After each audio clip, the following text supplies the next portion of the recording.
the last 7-8 laps or whatever it was, you know, it was set up to be a thriller. 아이고야, 안녕하세요. 매일매일 운동하기를 실천하고 있는 동탄 왕코입니다. 오늘은 9월 5일 월요일입니다. 오늘 쉬는 날이에요. 내일부터는 오후 출근이 시작됩니다. 지금 태풍 흰남노가 오고 있죠. 국가가 비상입니다, 여러분. 이렇게 비상 상황일 때도 역시 여러분, 우리는 운동을 해야겠죠. 뭐 태풍 오는 거 말고는 없네요. 지금 여기 저는 지금 경기도에서 살고 있는데, 동탄에서 살고 있는데, 이쪽은 어제도 비 정말 조금 오고요. 오늘도 비 정말 조금 옵니다. 바람도 거의 안 불고요. 제주도나 남부지방이 큰 문제인 것 같은데, 계속해서 뉴스를 잘 봐야겠죠.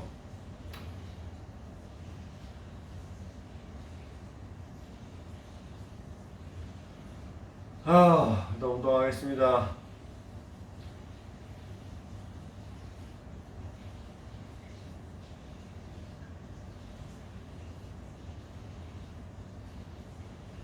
역시 운동할 때 CNN이죠. Every single race, and then the championships, you know, they take care. And finally, what's your message to the team looking ahead to Monza?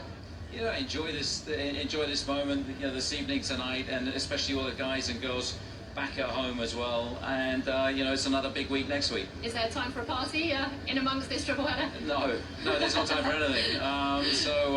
You know, but it's heads down and just try and keep the momentum, you know, rolling. It's we've got ourselves on a roll, and the car's working beautifully. So we just need to keep that momentum going.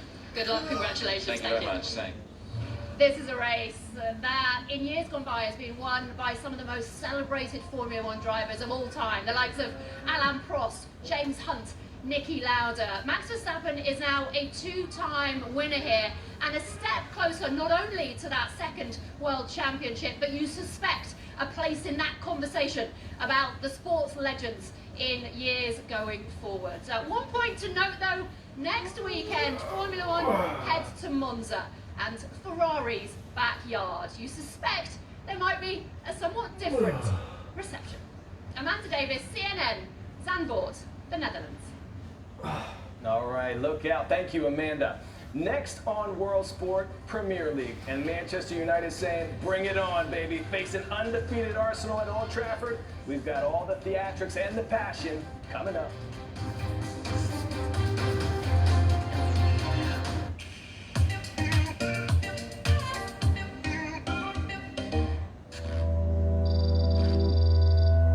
Some people question why a Museum of the Future would exist. The assumption is that a museum is dedicated to the past, but for us, the past and the future and the present are all existing on a continuum, and we're all part of the same thing.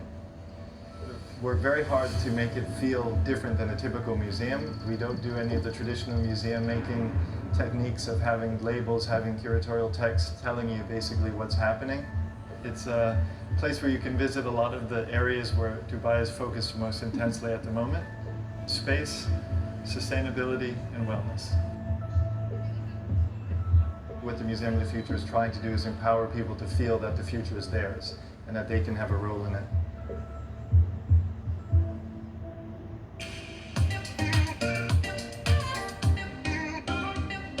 Are there official rules on who can be a surrogate? They're not hard and fast rules. There are no restrictions surrounding sperm donation, only guidelines. What do you think would most surprise people about egg donation? Lack of regulation. Meet parents. I want parents to make the decision on truthful information. Kids and doctors pushing for transparency in fertility medicine. There are more protections for you when you go buy a puppy. CNN Special Report, The Baby Business, Tuesday on CNN. Welcome back. English Premier League action now. Match of the weekend. Manchester United looking to take down the only undefeated team in the league, Arsenal. Old Trafford packed, ready for action, but the Gunners looking to quiet the crowd early. Gabriel Martinelli firing one home, but we had some roughhousing. Martin Odegaard, and upon VAR review, that one's ruled out. He fouled Christian Eriksen, still 0-0 until 10 minutes before the break. United's new recruit from Ajax, Anthony, at 22, becoming the youngest Brazilian to score in his Premier League debut, kissing the Man United badge. He tweeted afterwards, "Nice to meet you, Old Trafford. I'll never forget this day." Arsenal, though, who've gone 5-0 so far this season, jabbed back. It's Bukayo Saka leveling on the hour mark. The crowd getting all their money's worth. Here we go, Red Devils. Look at this through ball by Bruno Fernandes to Marcus Rashford with the ravishing finish. Put your hands up. Man U is up 2-1. And 15 minutes ago, Eriksson playing in Rashford for number 3. His first Premier League double in 2.5 years. Rashford is back. 2 goals and an assist on the day. United win 3-1. All right, that's all we have time for now from me and my World Sport team. Good game, and thanks for playing. Stay tuned right here for more news coming up.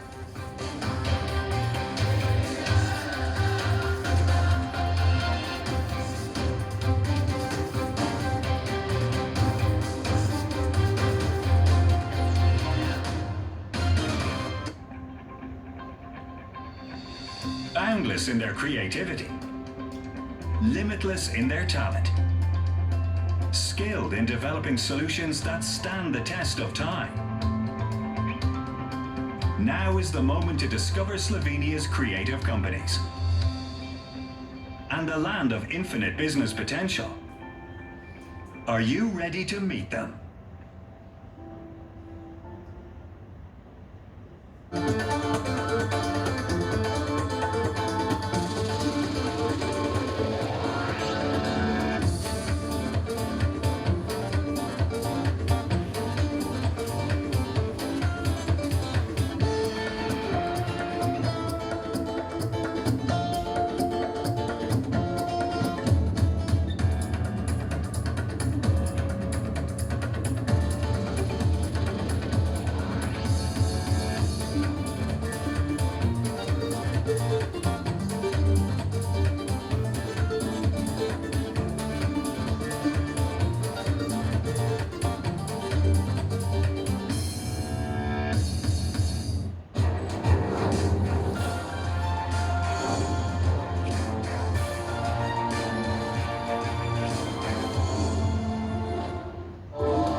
Outside a military base, they're throwing rocks and security forces firing tear gas.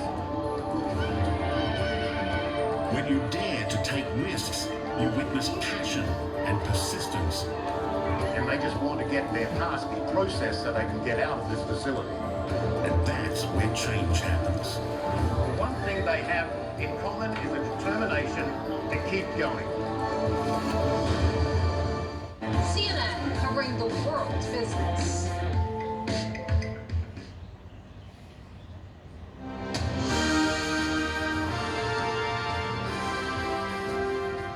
Hello and welcome to our viewers joining us here in the United States and all around the world. You're watching CNN Newsroom and I'm Rosemary Church.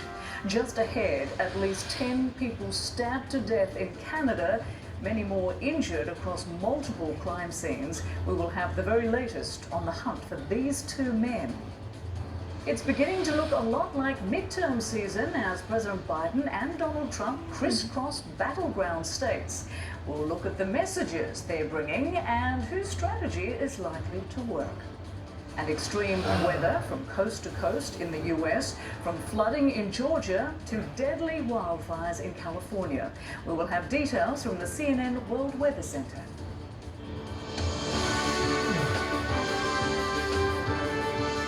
Live from CNN Center, this is CNN Newsroom with Rosemary Church. And we begin in Canada, where a manhunt is underway for 2 suspects in connection with a deadly mass stabbing. Police in Saskatchewan say the attacks killed at least 10 people in more than a dozen crime scenes in the province. At least 15 people were taken to hospitals for injuries, and leaders of the James Smith Cree Nation have declared a state of emergency. Police have identified the two suspects as Damien Sanderson and Miles Sanderson. They are considered armed and dangerous and believed to be travelling in a black Nissan Rogue with a Saskatchewan license plate. We're taking all steps possible to track these individuals, and any information that comes in from the public or other sources that we obtain the information, we're following up on that information immediately. I think it's safe to say someone knows potentially the whereabouts of these suspects. Someone knows information that might be helpful to police. And so this is a time where we are asking the public to reach out and help. Canadian Prime Minister Justin Trudeau called the attacks horrific and heartbreaking. Authorities are urging residents to shelter in place. And last hour I spoke with Lisa Joy, a reporter with sasktoday.ca. She says the attack has shaken the close-knit community. The community is in absolute shock and they're traumatized. They're also living in fear as they shelter in place while the RCMP search for the two suspects. And James Smith, they declared a state of emergency and they're bringing in trauma counselors. The RCMP has been going door to door doing searches, and the nearby First Nations communities have increased their security at their reserves. One young woman, she said that the two suspects broke into her home, kicked down the door of her younger sister's room, and she said she was glad her younger sister wasn't home. She also said they stole her brother's black Nissan Rogue. Some residents have named family members they have lost in the mass stabbing. The RCMP haven't confirmed names of the victims, but family have said that one victim was an older man who was the community's bus driver for years. Another resident said that an 11-year-old boy was stabbed trying to save his mother. And again, that isn't confirmed by RCMP. There have been several reports by community members that children were among the victims. And our thanks to Lisa Joy for speaking with us last hour. We will soon learn who will become Britain's next Prime Minister. In the coming hours, the ruling Conservative Party is expected to announce the results of its leadership race. The party will be voting in either Foreign Secretary Liz Truss or former Finance Minister Rishi Sunak. Now, this comes 2 months after Boris Johnson announced he would be leaving his post. And CNN international diplomatic editor Nick Robertson joins us now live from outside 10 Downing Street. Good to see you, Nick. So, Britain's Conservative Party voting very soon to decide who will be the next Prime Minister, Liz Truss or Rishi Sunak. What's being said about the likely outcome here, and what do they each bring to the table? Yeah, I think the expectation at the moment is that it's going to be Liz Truss. There seems to be little doubt in that at the moment. The whole campaign process, though, has been hugely divisive. So if it were Rishi Sunak or Liz Truss as expected, it's going to be a big job for them to reunite the Conservative Party. And I think you may get a sense of that in the first couple of days of being in office, of who is in the new cabinet and who is out of Boris Johnson's old cabinet, and if that heals some divides within the party. But there are going to be much, much bigger issues to face, in particular rising inflation over 10% at the moment, and energy bills which are skyrocketing here, as in many other parts of the world, and a real concern that, for British people about how they're going to pay those energy bills. Liz Truss, speaking to the BBC over the weekend, said that she understood their concerns and would be taking very swift measures to address them. If I'm elected as Prime Minister, within 1 week, I will make sure there is an announcement on how we are going to deal with the issue of energy bills and of long-term supply to put this country on the right footing for winter. Now, she was pressed about how she would do that, and she said she didn't want to give away detail at the moment because it was too soon to say. But I think the expectation is, if it is Liz Truss, then she would sort of go in the opposite direction of Boris Johnson, who was planning to raise taxes. She would lower taxes and find a way to borrow money to head off some of those increased costs of energy. One of the questions for many people at the moment is, will she just do that for the public in their homes, or will she do that and help small businesses as well? There are a lot of questions, a lot of pressures, those internal conservative ones. There's pressure about improving the quality of healthcare in this country at the moment, the quality of schools. She's going to inherit all of these pressures at a time of global economic uncertainty, at a time of a war in Ukraine, of an aggressive Russia, and also she's likely to have quite a tough time with the European Union in terms of her position over the last details of Brexit, Northern Ireland, the Northern Irish protocols. She's taken quite a tough position from the European Union's point of view on that. So her plate, her in-tray, if it is her, and it's expected to be her, is going to be very full with pressing issues, but it's going to be the energy issue, the cost of energy, that's going to be the primary initial focus, it appears. Big challenges ahead. We'll see what happens. Nick Robertson joining us there live from 10 Downing Street. Appreciate it. Well, here in the United States, we are just 9 weeks away from the critical midterm elections, when Americans will head to the polls to decide who controls Congress and top leadership posts. President Joe Biden is headed to the battleground state of Wisconsin in the coming hours.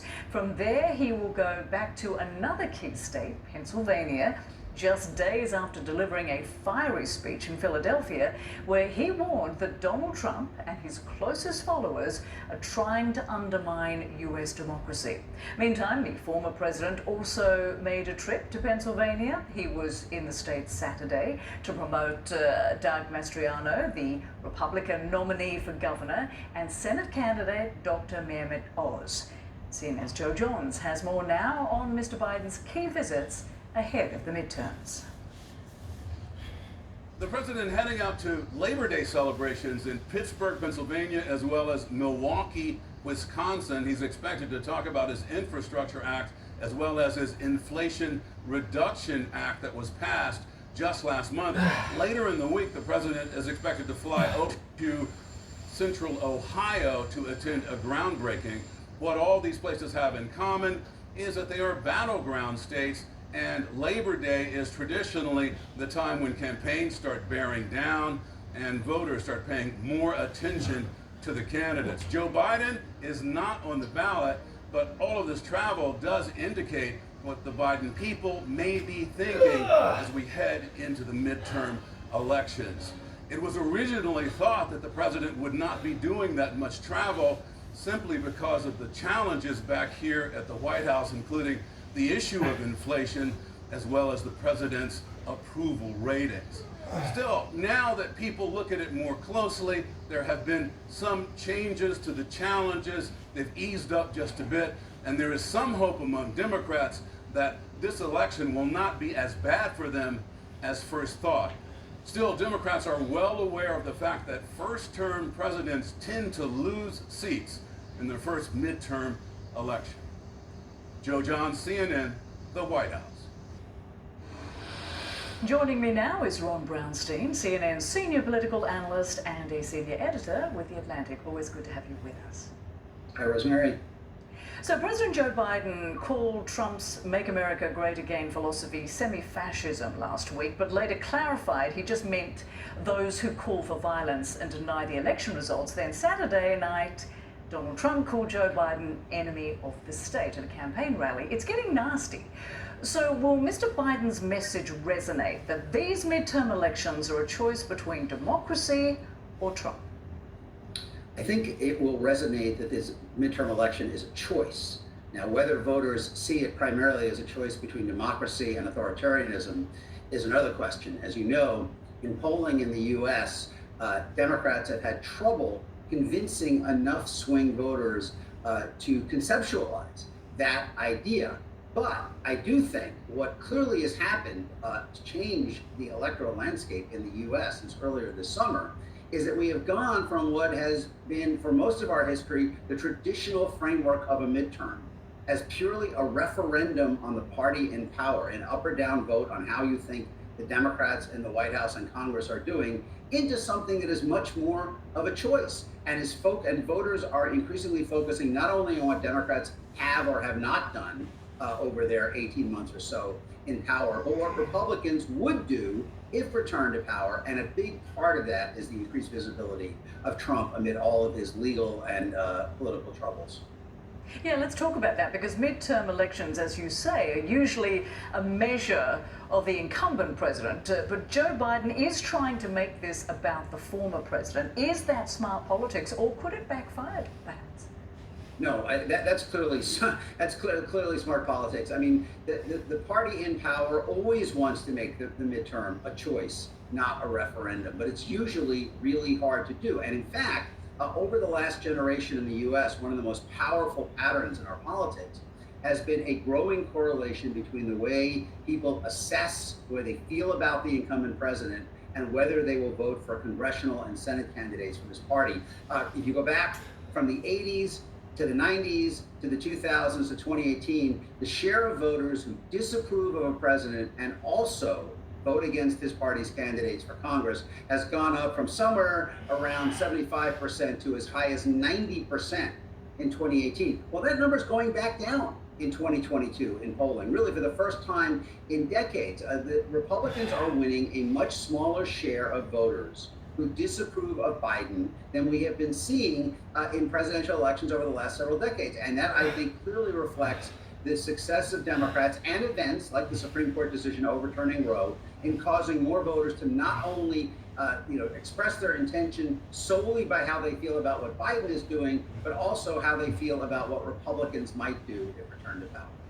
Yeah, it'll certainly be interesting to see if they can keep that momentum going. But meantime, Donald Trump is using the FBI search of his Mar-a-Lago home to rally support, saying we will not be silenced, an approach that probably won't help him legally. But what about politically?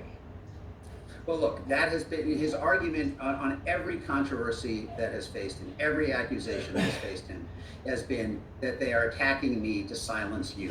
And there is a piece of the Republican coalition that very much responds to that message. I mean, his superpower politically is his ability to juice turnout among the voters who are the most, as I've said many times, the most uneasy about the way the country is changing demographically, culturally, and economically. That's non-urban, non-college, and evangelical whites. On the other hand, Trump resurfacing in this way and broadcasting his grievances so loudly is a reminder, is kind of a wake-up call to the coalition that turned out in such large numbers to beat him in 2020. There are Democrats who have calculated that there are over 90 million separate individuals who came out to vote against Trump in either 2016, 2018, or 2020. And if they can activate what even 2/3 of that coalition, they can have a much better midterm than the president's party usually does. So I think by and large, while they would welcome the increased turnout that Trump can generate, I think Republicans would prefer a world in which he was receding again and the focus was more on Biden. But what are the odds we're going to see that before this Trump receding before the November election? All right, Ron Brownstein, many thanks. So always like to get your analysis on all things political. Appreciate it. Thanks for having me. All right, we turn now to catastrophic flooding here in the US state of Georgia. This was the scene northwest of Atlanta where flash floods overwhelmed roads, homes, and businesses. This gas station was completely flooded, and it's not over yet. More rain is expected through Tuesday. Georgia Governor Brian Kemp has issued a state of emergency. And in Northern California, a raging wildfire has killed 2 people. Officials say they died as a result of the mill fire in the town of Weed on Sunday. The size of the fire has almost doubled since Friday, burning through more than 4,000 acres, or about 1,600 hectares. At least 50 structures have been destroyed, and about 1,000 people have been forced to evacuate. And a suffocating heat wave is making fires in California and other parts of the western US even worse. Right now, nearly 50 million people are under heat alerts as dangerous temperatures grip the area. And it could get even hotter into Tuesday. CNN's Chris Wynn has more on the heat wave and the wildfires. As California deals with its longest heat wave of the year, State officials are issuing a flex alert once again, urging the public to conserve energy between the hours of 4 and 9 p.m. So that means turning up the thermostat to 78 degrees or higher, avoiding the use of major appliances, and turning off lights when possible. It all sounds basic, but it's meant to help with the state's power grid. In fact, Governor Gavin Newsom believes that Sunday and Monday could be the most challenging for the power grid. Here at Santa Monica Pier, we spoke to folks who came out early to beat the heat. I needed to hurry up and get out here to this beach area before it got smoldering hot, like closer to 100. I'm gonna really enjoy myself. I'm gonna go over here and get into this nice cool water. Find anything we can do to stay cool. Come out here, it's just as hot. The beach or no beach, it's hot. Oh my gosh, you walk out of the store with an ice cream cone and it melts in your hand. This is ridiculous. It was 108 going through Mojave. And with the extreme heat, fire danger is also a major concern. There are 2 big wildfires burning right now in Siskiyou County. That's up in Northern California. CAL FIRE officials say because the conditions are so dry, they're asking the public to be considerate, especially when it comes to doing anything that could potentially spark another wildfire. Chris Wynn, CNN, Santa Monica, California. So let's bring in meteorologist Jean Norman. And Jean, nearly 50 million people under heat alerts in western U.S. Are you seeing any relief in sight? Unfortunately, Rosemary, no. In fact, when we look at these kind of stats, over 24 record highs were set on Sunday. Just another example of the fingerprints of climate change. A warmer atmosphere, and of course, we also are dealing with some flooding due to that warmer atmosphere. I want to focus in on Salt Lake City, because for the first 4 days of this month, they've gone over 100. They've never done that before in the month of September. Sunday's record of 102 beats the previous record set just 2 years ago. And yes, these heat advisories and excessive heat warnings will continue for the next couple of days. In fact, Wednesday and Thursday could be the hottest days, the hottest stretch that is, of this longest heat wave that we've seen so far. Look at these temperatures forecast. Everybody in the triple digits. Salt Lake City, Death Valley, Vegas, Bakersfield, Sacramento. It's really going to be dangerously hot out there as the heat continues. Meanwhile, in the east, we've got the opposite problem. A lot of moisture, pretty much a train of moisture coming up from the Gulf of Mexico, allowing for heavy rain to develop. Flood watch continues across a good part of the central part of the Ohio River Valley. Watch these showers. They'll continue to move to the north and east. Unfortunately, it looks like a soggy Labor Day for many on the East Coast. Could use the rain. Rosemary, nobody wants any flooding. We'll be watching for that. Absolutely. Jean Norman, many thanks as always. Appreciate it. And still to come, Ukraine says it's liberated multiple settlements as it fights to drive Russia out of the Kherson region. We will have a live report from Kyiv.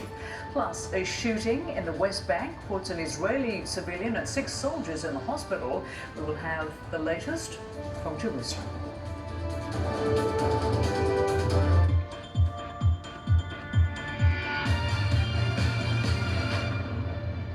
The beauty of photograph is that when people do view the images, they have that visceral response. And I think when we can see an image of a fellow brother or sister around the world and we connect to that person, it brings it home, it makes it personal.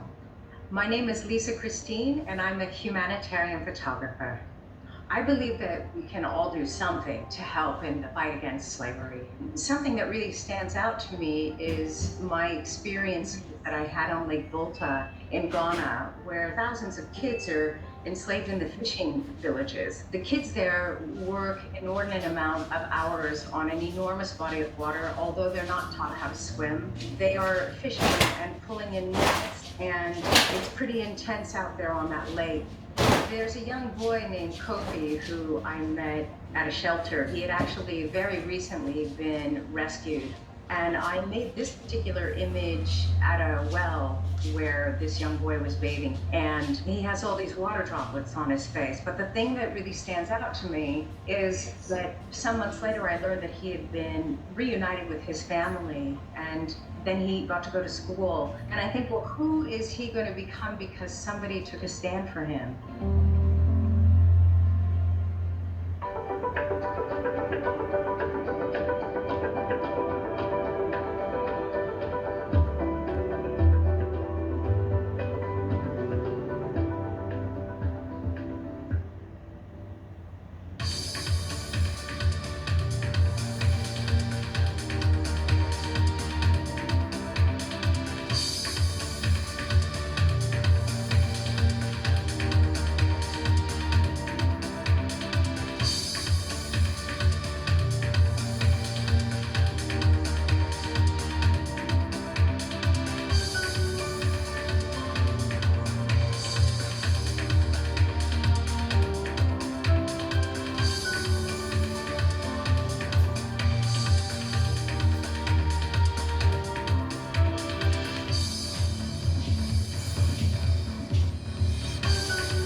Ukrainian forces say they are gaining ground in their southern counteroffensive. The military appears to have taken control of a town in the Kherson region. This social media photo shows Ukrainian soldiers raising a flag on a building, though CNN has not independently verified the location. Ukrainian President Volodymyr Zelensky says 2 settlements in the south and 1 settlement in eastern Donetsk region have been liberated. CNN's Melissa Bell joins us live from Kyiv. So, Melissa, what more can you tell us about this? Well, that flag being raised, tweeted last night by an aide to President Zelensky. Remember, Rosemary, that until now, the authorities, Ukrainian authorities, have not given much away in terms of how the counteroffensive going. We hear fairly vague statements about ammunition depots and infrastructure being hit, but they haven't allowed journalists so far. Not very pictures. No pictures have filtered through or been released. And so I think the fact that they tweeted this picture a week after this counteroffensive began, important also to boost the morale of Ukrainians who are desperate for news and hoping that this will mark the turning point that Kyiv hopes it will. We've heard a little bit more, as you say, from the president himself, not just that town of Vysokopilya that you see on that picture where that flag is being raised, according to Ukrainian authorities who say that's where it was taken. Not just that settlement of some 5,000 people, but another in the south as well as part of that counteroffensive, but perhaps most interestingly, a settlement in eastern Donetsk being taken. And that's something new. The counteroffensive is really focused on the south of the country, and if they are making progress as well around the Donetsk region, then that will be an important development in this attempt to try and gain back some of the lost ground for the Ukrainians, Rosemary. And Melissa, still major concerns over the threatened safety of the Zaporizhia nuclear power plant, despite the presence of IAEA inspectors. What more are you learning about the situation there?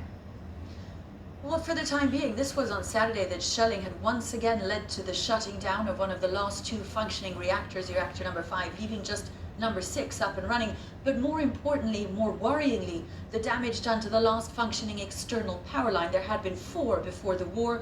They were down to just 1.